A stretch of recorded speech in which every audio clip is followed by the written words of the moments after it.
Hello everybody, welcome to another fantastic episode of Distilled, Brewed, and Reviewed. My name is John. Welcome to the world famous sipping den. I do everything that has anything to do with alcohol on this channel, and I got a playlist to prove it. And I challenge you, and I challenge everybody, and I always do, and I always will, to check out that playlist. Just because I dare you to tell me it's not the most comprehensive, best playlist on YouTube, I know it is.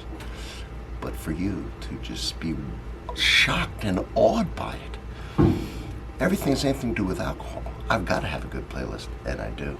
And I do coffee as well, and I have a playlist for that. Every Sunday morning I do a beautiful world famous coffee review. This is a one-stop shop. This is a mega mall for alcohol and coffee too. And you found your home. Just give me a sub, you're here, let's have some fun. Oh, also, every video I do, the first comment's pinned, and I always have a playlist to what I'm doing. To link to the playlist, rather, a link to it. You hit it, boom, you're right on the, in this case, Rye playlist. Look at this bad boy. Expertly crafted wild turkey rare breed Kentucky straight rye whiskey, barrel proof. 56.1 alcohol by volume, 112.2 proof. Not the 101 here. Let me see here. Of course, it's bottled by Wild Turkey in Lawrenceburg, Kentucky. The master distiller is Jimmy Russell. Look at the iconic, look at the nice bottle here. Look at it. Let's take a look. If I give you a close-up. Right? What do you think of that? Not much else, right? Obligatory government warning. Don't eat the glass, folks.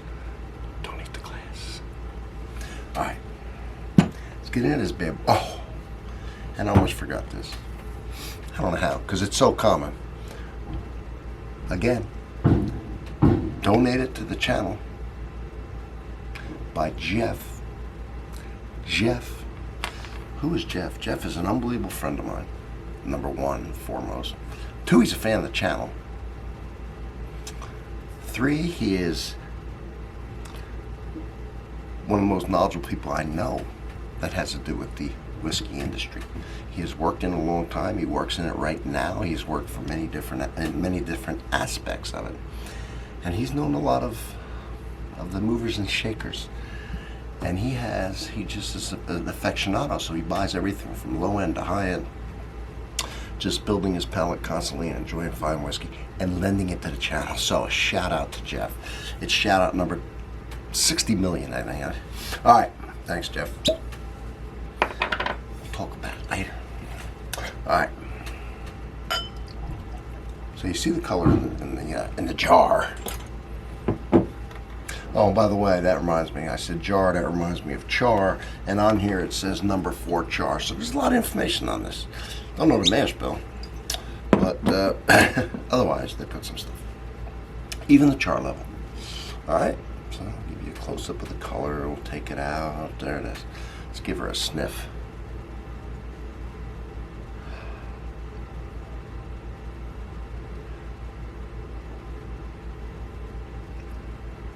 So I just did a review of a rye.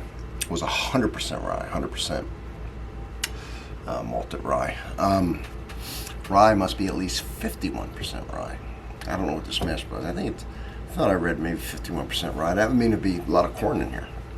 Some malted barley. Anyway, the reason I'm thinking of that is because of there's a little bit of a hay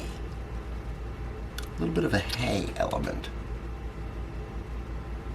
followed by the rye spice, the typical rye spice, which is cinnamon, nutmeg, that type of thing, allspice. People get different things, but it's in that ballpark generally. Sometimes pepper, sometimes black pepper, white pepper / white pepper, or pepper like from the, vegetative pepper, like jalapeno type pepper.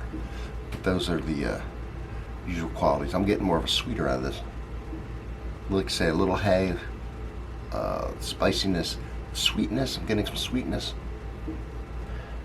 Sometimes it's indistinguishable if you do a blind taste of a rye and a bourbon, they're very, very similar, very close. I need to do this with my Rare Breed. Well, I guess I will. Maybe I'll compare it to the bourbon here in a minute. So anyway, just a touch, maybe a touch of smoke, and just a kiss of wood. Let's give her a taste. Let's give it an acclimation sip at 112. I need to. 112.2.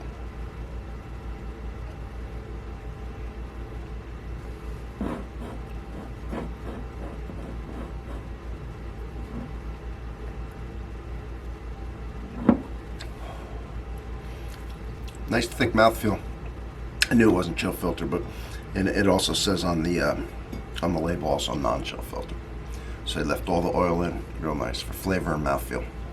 Let's go for the taste now.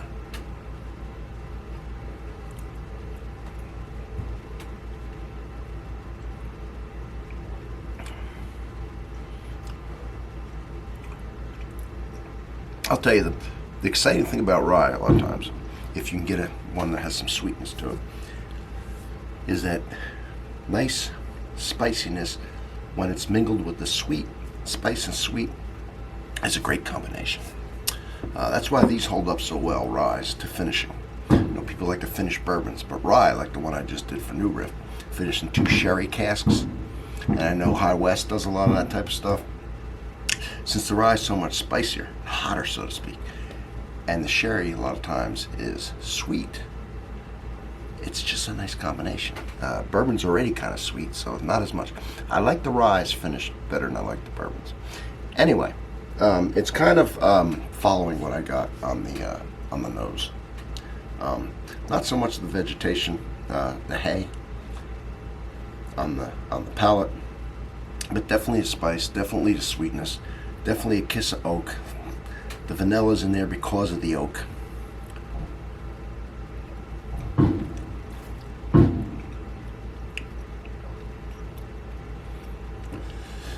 And maybe on the back end,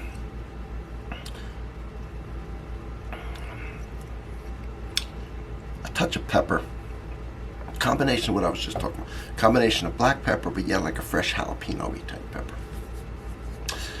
So, and the sweetness is kind of a caramel toffee. I think we should try with some water.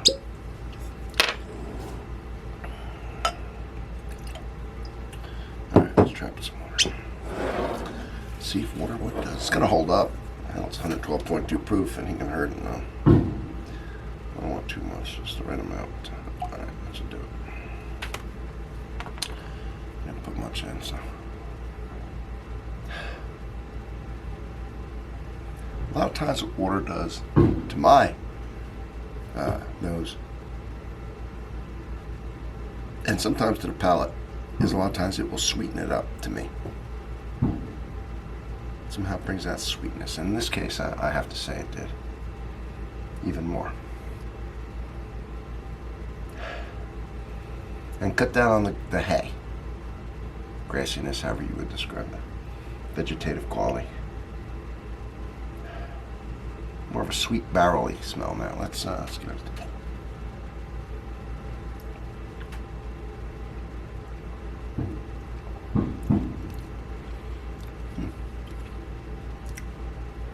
Kind of married the flavors better.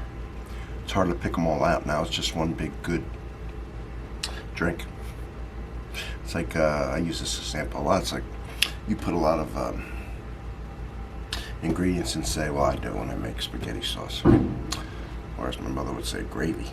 And if you overdo it on something, you can taste it. If you put too much salt, it's salty. If you put too much garlic, it's garlic. I like it that way.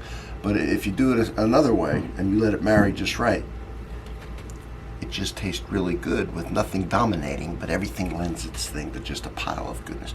Kind of what this is now.